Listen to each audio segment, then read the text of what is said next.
केंद्रीय शिक्षा मंत्री आदरणीय धर्मेंद्र प्रधान जी आपको संबोधित करेंगे। मेरा विनम्र निवेदन आदरणीय प्रधान जी से है, आपको संबोधित करें। नमस्कार मित्रों, कल एक बार फिर इस देश की जनता ने सच्ची नियत और खोखली नारेबाजी को देख लिया, उसकी फर्क देख लिया। देश की लोकप्रिय जननेता प्रधानमंत्री श्री नरेंद्र मोदी जी के नेतृत्व में किए गए जातिगत जनगणना की फैसला सामाजिक न्याय के लिए एनडीए सरकार की प्रतिबद्धता की एक बहुत बड़ा कदम कल सरकार ने उठाई है। मित्रों, ये एक एकाएक निर्णय नहीं था। अगर पिछले 11 सालों में माननीय प्रधानमंत्री जी के नेतृत्व में सरकार और सेवा की जो काम चल रही है, सबका साथ सबका विकास इस सरकार की सैद्धांतिक और दार्शनिक मत रहा है। हमारी सारे कार्यक्रमों की योजनाओं की मूल लक्ष्य सामाजिक न्याय ही रही है। समाज की सभी वर्गों तक लाभ, सुविधा, सहूलियत पहुंचे, वैज्ञानिक तरीके से पहुंचे, यह हमारी उद्देश्य रहा है। उस सिलसिले में पहली बार देश में लंबे समय की अंतराल में ओबीसी कमीशन को स्टैट्यूटरी मान्यता देना, संवैधानिक मान्यता देना,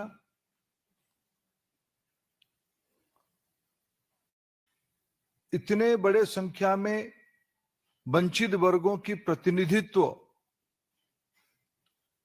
भारत सरकार तथा विभिन्न राज्य सरकारों में सामने लाना, केंद्रीय मंत्री, राज्यों की मुख्यमंत्री, राज्यों की उप मुख्यमंत्री, मंत्रिमंडल में सदस्य, लोकसभा और विधानसभा और स्थानीय नेतृत्व में इतने बड़े मात्रा में सामाजिक न्याय की प्रतिबद्धता पहले कभी दिखने को नहीं मिली थी।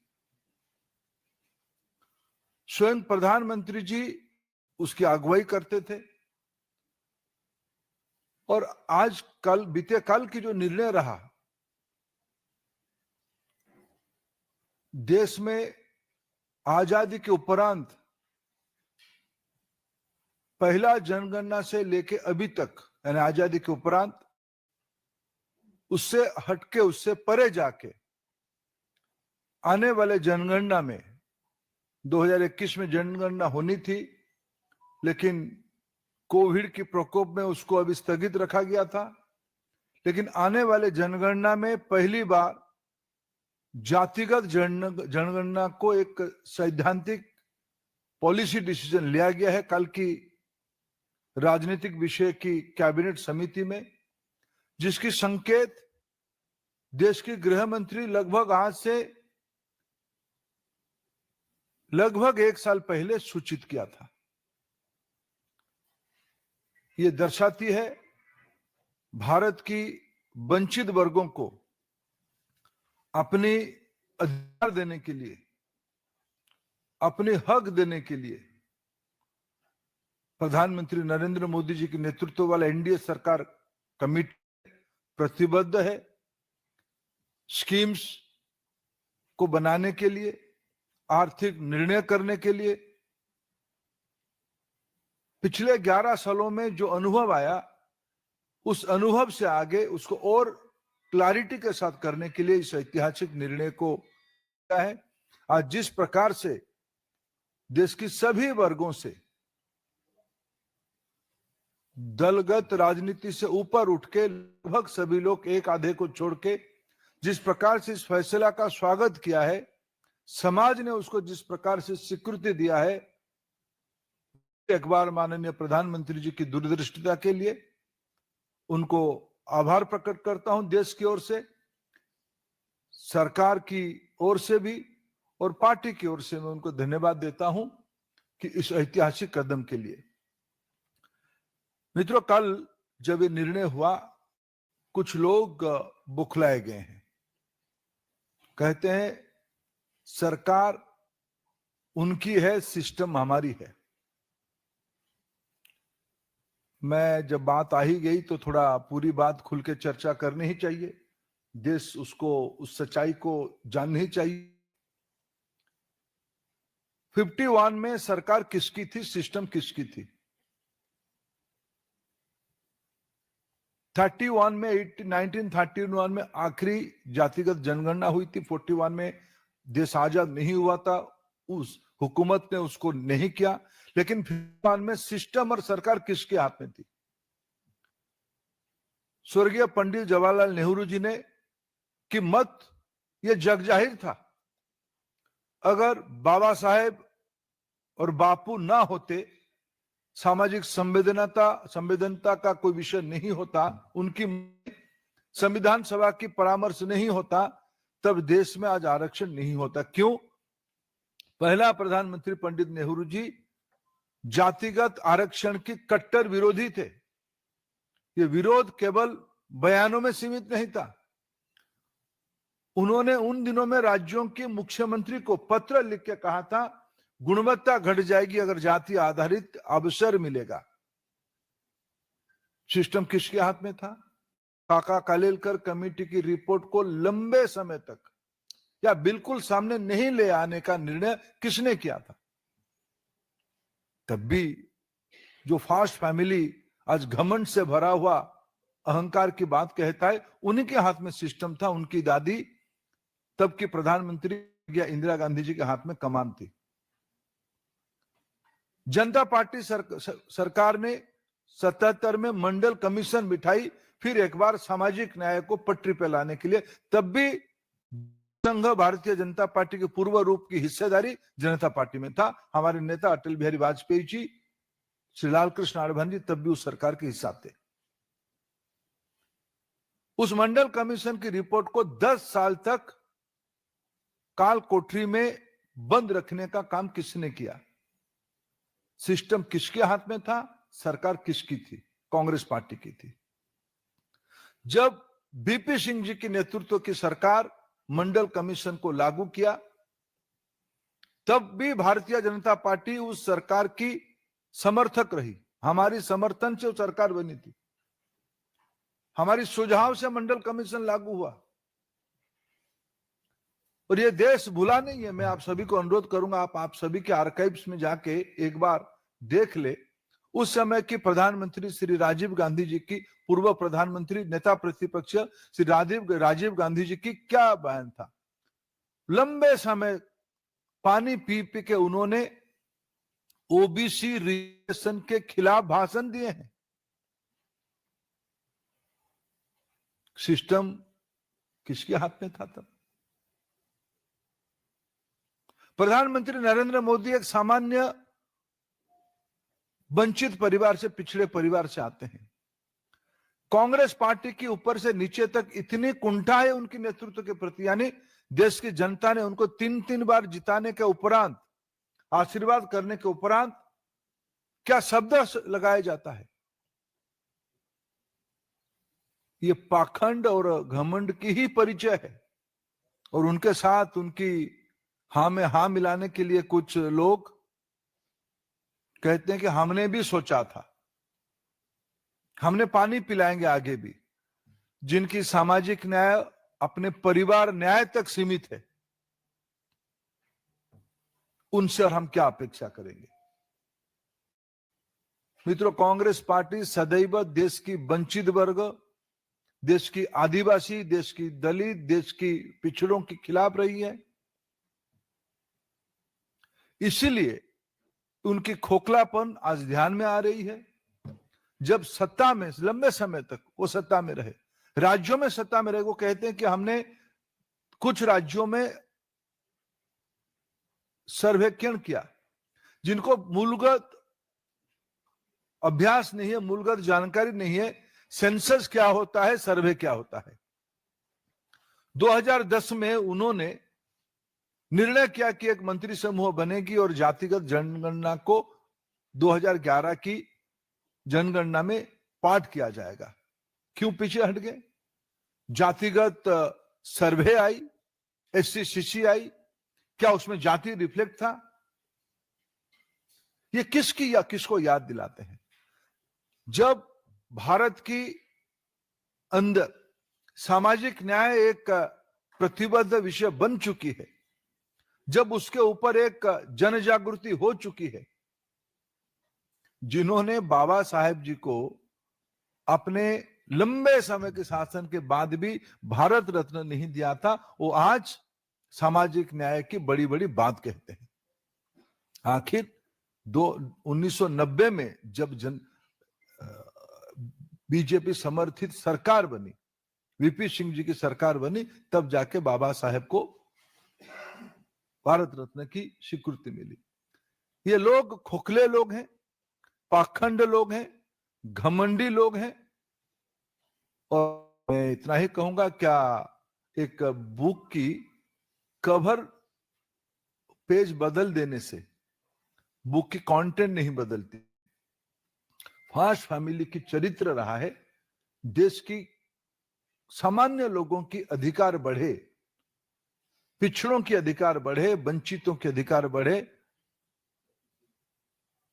इनको यह सहन नहीं होता है। यह देश भूला नहीं है। पिछले 4 से 14 उनकी शासन रही। उस समय के सारे तथाकथित सफलता उस समय के प्रधानमंत्री जी को नहीं जाता है। मां बेटे को लेने के लिए उनकी तोषामदकारी मंडली खूब जोर बोलता है। लेकिन जब 2011 में वादा खिलाफी किए, तब सिस्टम और सरकार किसके हाथ में था? इसलिए मैं कहूं कि यह निर्णय देश की 21वीं सदी की एक सामाजिक न्याय, सामाजिक समरसता, सामाजिक सौहार्दता बढ़ाने के लिए, वंचित वर्गों को, पिछड़ों को और एम्पावर करने के लिए एक समय उपयोगी निर्णय है। इसकी एक फ्यूचरिस्टिक इंपैक्ट है। लंबे समय हारने के बाद कुछ लोग हताशा से इस प्रकार की अनब शनब बात कहते हैं। मैं उनको इससे निवृत्त रहने के लिए परामर्श देता हूं। इनकी नकारात्मक मनोवृत्ति देश की प्रगति की साथ नहीं रहेगी, वो उससे वंचित रहे। देश सबसे ऊपर है। आज प्रधानमंत्री नरेंद्र मोदी जी के नेतृत्व में एनडीए की सरकार तेजी से उस लक्ष्य को लेकर आगे बढ़ रही है। मित्रों, प्रश्न सादर आमंत्रित है। प्रज्ञा। सर, क्रेडिट वॉर शुरू हो गई है। कांग्रेस ने पूरी जगह अपने पोस्टर और नोटिस लगा दिए हैं, जिसमें वो कह रहे हैं कि हमें वोटिंग को कम कर जाकर जनगणना करानी पड़ेगी और हम इसे करवा कर रहेंगे। ये सब पोस्टर राहुल गांधी की पिक्चर के साथ कांग्रेस ने। मैं आपको अनुरोध करूंगा, उनको थोड़ा, आप ही लोग उनकी पिताजी ने जो भाषण दिया था, उस भाषण का क्लिपिंग्स थोड़ा उनको भेजे। उनकी सरकार की क्या मजबूरी, कर्नाटक की तथाकथित सर्वे की रिपोर्ट नहीं निकाल पाते हैं। तेलंगाना की उस तथाकथित सर्वे के ऊपर भी उस सरकार में रहे हुए मंत्रियों की अंतर्विरोध की शोर आता है। क्या कारण था उन्होंने कालेलकर कमेटी की रिपोर्ट को दबा के बैठे? क्या कारण था बाबा साहेब को इंतजार करना पड़ा 90 तक भारत रत्न की सम्मान में सम्मानित होने के लिए? किस प्रकार के श्रेय कहते हैं? यही तो घमंडी और पाखंडी का ही एक सही निदर्शन है। दूसरे के काम पे अपना पीठ थपथपाना का कोई पाखंड किसी से सीखे तो उसकी प्रिंसिपल है श्री राहुल गांधी। दीपक चौबे। सर, पोस्टर में ये भी लिखा गया है कि झुकती है दुनिया झुकाने वाला चाहिए, यानी कि राहुल गांधी कल जब प्रेस कॉन्फ्रेंस कर रहे थे तो उन्होंने ये भी कहा कि ये जो जाति जनगणना है कि हमारे दबाव में केंद्र सरकार आई है। ये तो कह रहा हूं मैं, पाखंड और घमंड दोनों की कॉकटेल जो उन्होंने पिया होगा, उस प्रकार की प्रलाप और विचलित बात कह सकता है। आमोद राय।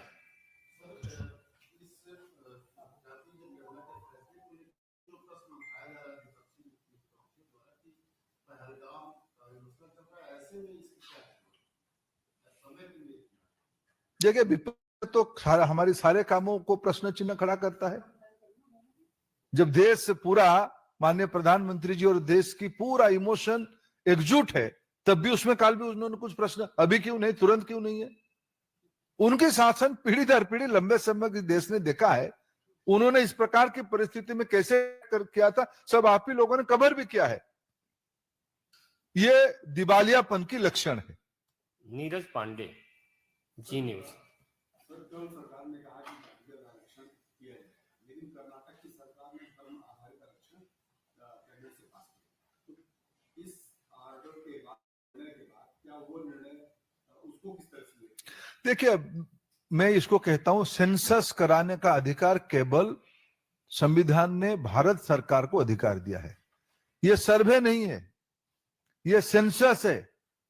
1931 में लास्ट सेंसस रिपोर्ट आई थी कास्ट जातिगत आधार पे, उसके बाद नहीं हुआ है। यह गेम चेंजर निर्णय है।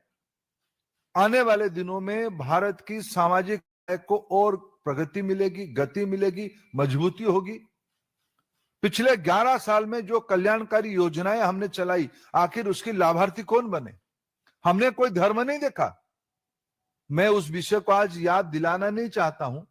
पूर्व प्रधानमंत्री स्वर्गीय मनमोहन सिंह जी ने संसाधनों की अधिक किसका ज्यादा है, ये उन्होंने कहा था। उसके विपरीत हमने तो मोदी जी ने कहा है कि सबका साथ, सब में इस देश में सभी नागरिकों का है। हमने धर्म नहीं देखा, हमने जाति नहीं देखा। विकास में इसकी कोई आवश्यकता नहीं है, धर्म की कोई। इसलिए हमारी प्रतिबद्धता केवल सामाजिक न्याय बढ़े। और ये जब कोई व्यक्ति हताश हो जाता है, इस प्रकार की सर्वे और सेंसस की फर्क नहीं समझ पाता है। ऐश्वर्या पालीवाल। रमेश जी, इसको अपनी जीत मानना है, उनको लगता है जीते वो लोग हैं। देखो, एक मैं बचपन में मेरे एक इंग्लिश के प्राध्यापक थे, वो हमको एक बार इंग्लिश साहित्य पढ़ाते, उन्होंने कहा कि एक व्यक्ति एक राज्य की रास्ते में घूमते हुए कहा कि मेरा शादी तय हो गया है। पूछे किसके साथ तय हुआ शादी आपकी? बोले कि मैं राजकुमारी जी के साथ तय हो गया। बोला अच्छा, बोले कैसे तय हो गया? बोला हाँ, वो तो राजी तो 50-50 होता है, मैंने जो शादी करेगा लड़का लड़की दोनों, मेरे 50% तो राजी है, मैं तो शादी करने के लिए तैयार हूं। अभी ये राहुल गांधी जी की अवस्था ऐसे ही है, जनता ने उनको घर बिठाया है। ये विषय देश समझती है। और वही ने कहा कि घमंडता की, वो फास्ट फैमिली मानता है इस देश को, सारे अच्छे काम हम ही करेंगे। सुचित्रा। सर, तेजस्वी यादव ये कह रहे हैं कि हमें उम्मीद है कि सेंट्रल जो है डीलिमिटेशन से पहले सेंसस का कार्य करे, और जो लोग हमारे ऊपर लगातार ये ब्लेम करते थे कि कास्टिज्म ये फैलाते हैं इस तरह, उनके मुंह पर भी जोरदार तमाचा। वो जो चलो एक परिवार से सीमित रहने वाले समूह है, उनको क्या कहेंगे?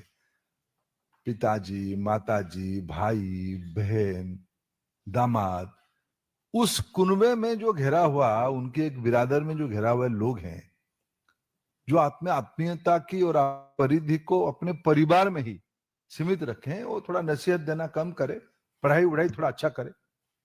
अमित।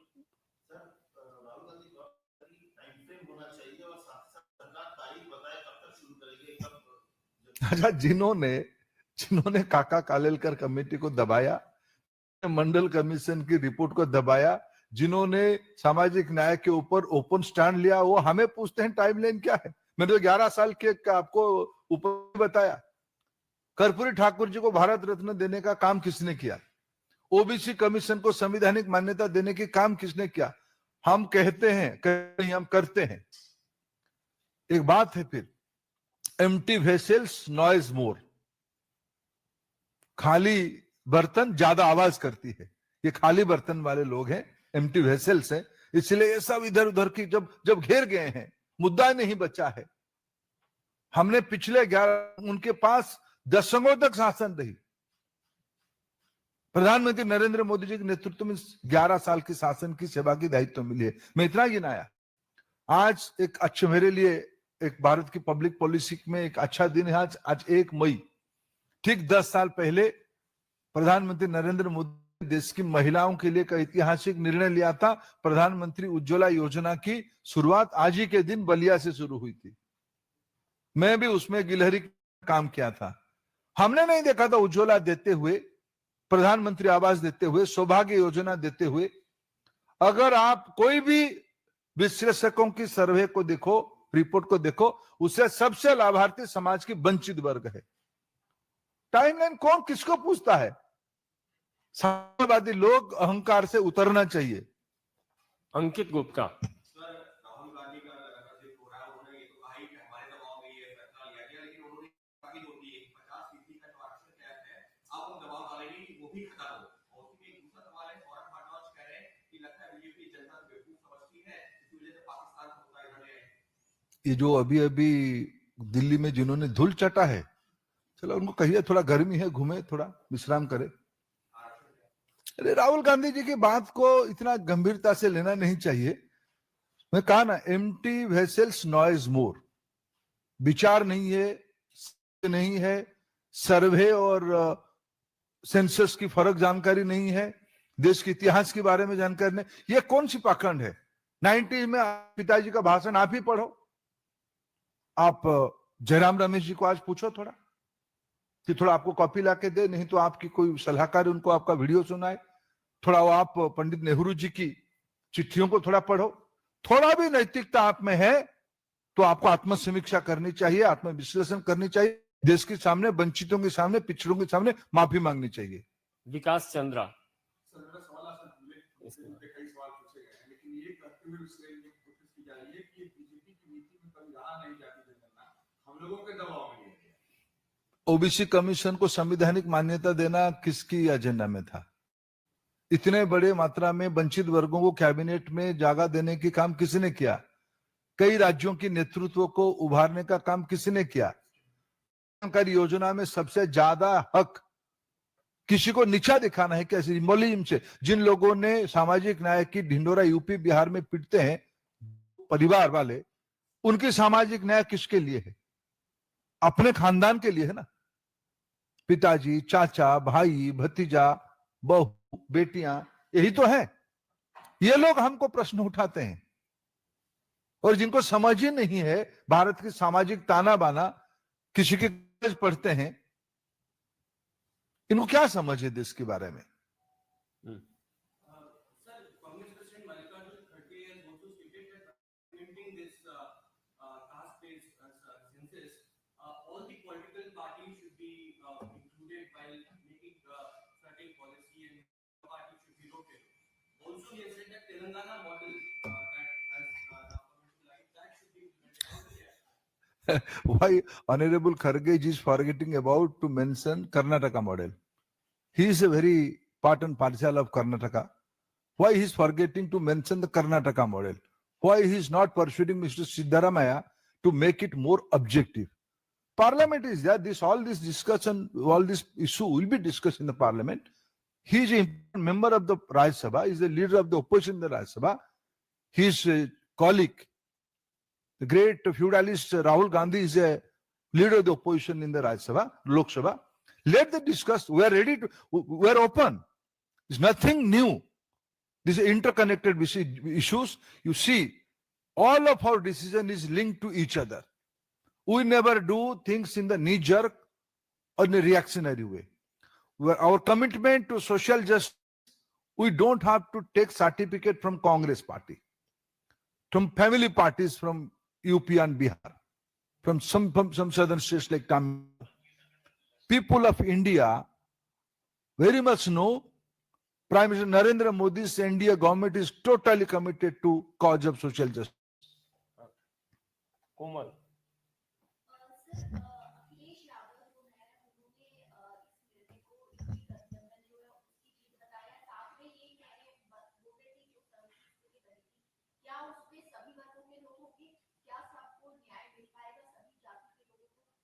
क्या जी पार्लियामेंट से इस्तीफा दे दिया क्या, या उनका कुनबा इस्तीफा दे दिया है?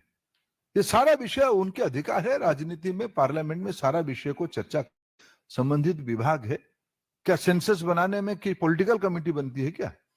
जब सेंसस होती है मैं वही कारण कुछ सामंतवादी लोग जिनकी पढ़ाई में थोड़ा जिनकी स्कूल बैग बहुत बड़ा है लेकिन पढ़ाई कम है, ये लोग कुछ भी कमेटी बनाओ भाई। सेंसस में कभी अभी तक सेंसस में कोई पॉलिटिकल रिप्रेजेंटेशन होता है क्या? It's a professional thing, it's a technology driven thing. इस बार होगा, आपको उसमें से कुछ कहना है, आप कहोगे पार्लियामेंट में, आपके लोगों के सामने, मीडिया के सामने कहोगे। जब मूल बातों को समझ नहीं है, घबराए गए कि इस प्रकार की ऐतिहासिक, देखो उनकी अभ्यास कभी नहीं था बोल्ड निर्णय करने का, क्योंकि उनके निर्णय तो अपने परिवार के हितों तक था। जब देश हित में मोदी जी ने बोल्ड निर्णय करना शुरू करते हैं, उनकी बोलती बंद होती है, उनको ध्यान नहीं आता कहें क्या, तो कुछ भी कह देते हैं। शैलेंद्र,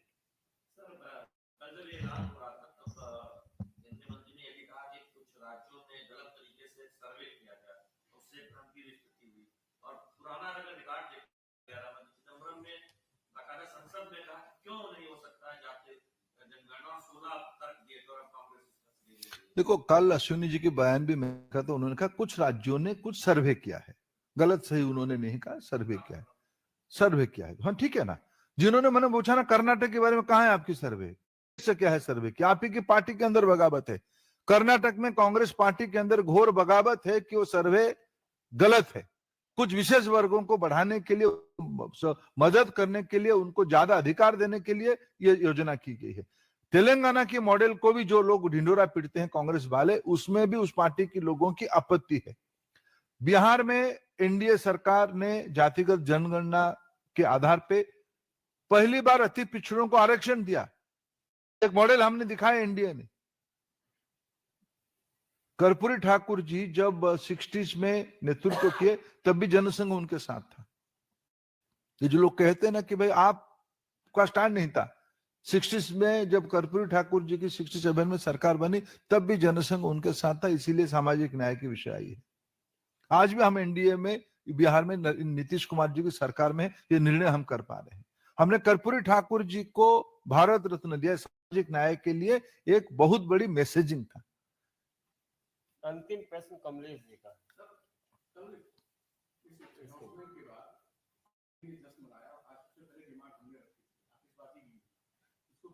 अच्छी बात है भाई, सामाजिक न्याय के लिए जो आगे आएंगे खुशी मनाएंगे, हमें भी खुशी लगता है। समाज कोई पार्टी की बपौती नहीं है। कुछ लोग, कुछ सामंतवादी लोग मानते हैं कुछ कॉज और कुछ वर्ग की अधिकार की बात करना व्यक्तिगत विषय है, जबकि वो अपने परिवार के बारे में सीमित रहते हैं। हम समाज को एकरूपता चाहते हैं, इसलिए कल माननीय प्रधानमंत्री जी ने सही कहा, यह सामाजिक समरसता का विषय है। हमारी प्रतिबद्धता समाज में विद्वेष खड़ा करना नहीं है, समरसता लाना।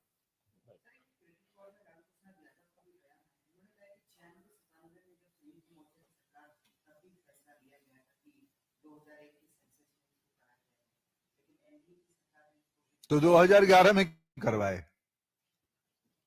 देखो लालू जी विश्राम लेना चाहिए थोड़ा पूरा।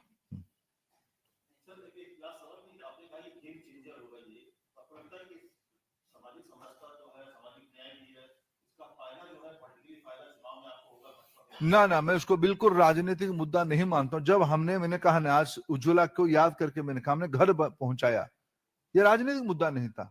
वोट नहीं देने वालों को भी हमने घर दिया। इस देश के सामान्य नागरिक अधिकार है, आजादी के 78 साल के बाद देश की संसाधन सभी लोगों को, जिनको नहीं मिला है उनको मिले। इसीलिए पॉलिसी के लिए नीति है, फायदे के लिए नहीं। जिन लोगों ने इसको एटीएम माना है, कुछ लोग ये सामाजिक न्याय के विषय को अपना एटीएम मानते थे, उस एटीएम अभी बंद हो गया। मोदी जी ने डिजिटल पेमेंट की सिस्टम लगा दिया, ये अभी उनकी घबराहट है, ये वो एटीएम काम नहीं करेगा अभी। बहुत बहुत धन्यवाद।